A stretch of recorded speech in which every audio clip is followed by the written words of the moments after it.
உங்கள் favourite TV ஷோக்களை இனி miss பண்ண தேவையில்லை. ZEE5 இல் முற்றிலும் இலவசமாக காணுங்கள். இங்கேயும் எப்பொழுதும். நான் கார்த்தி மேல எந்த தப்பும் இல்லைன்னு சொன்னது உனக்கு பிடிக்கல.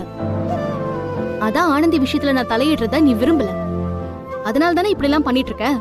அதான் நீங்களே சொல்லிட்டீங்களே மேடம், அப்புறம் எதுக்கு என்கிட்ட வேற கேக்குறீங்க? ஏன் வேலை இந்த விஷயத்துல இவ்ளோ கண்மூடித்தனமா இருக்க? கார்த்தியும் உன் ஃப்ரெண்டு தானே, அவன் மேல உனக்கு நம்பிக்கை இல்ல? மேடம், அவன் பண்ண தப்புக்கு தான் அவனை இப்ப போலீஸ் பிடிச்சிட்டு போயிருக்காங்க. ஒருவேளை அவன் தப்பு பண்ணலனா அதை அவனே நிரூபிச்சுட்டு வெளியே வரட்டும். அதுக்கப்புறம் வேணா நான் நம்புறேன். இப்ப என்ன, அந்த ஆளுங்களை கார்த்தி அனுப்பல நான் அவனுக்கு நிரூபிச்சிட்டா ஓகேவா? அவன் எந்த தப்பும் பண்ணலன்னு நான் நிரூபிக்கட்டுமா? உங்களுக்கு எதுக்கு மேடம் தேவையில்லாத வேலை? வீட்டுக்கு போய் வேற ஏதாவது வேலை இருந்தா பாருங்க. இல்ல வேலா, இதுதான் இப்ப எனக்கு இருக்கிற முக்கியமான வேலை.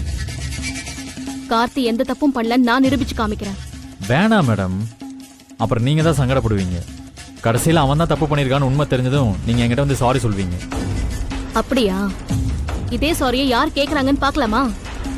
அதெல்லாம் நடக்கும்போது பாத்துக்கலாம் மேடம். இப்ப நான் கோயிலுக்கு போகணும், வழி ஓடுங்க.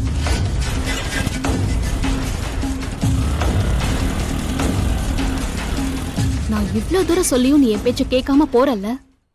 கார்த்தி எந்த தப்பும் பண்ணலன்னு நான் நிரூபிச்சு காட்டல, என் பேரு வள்ளி இல்ல.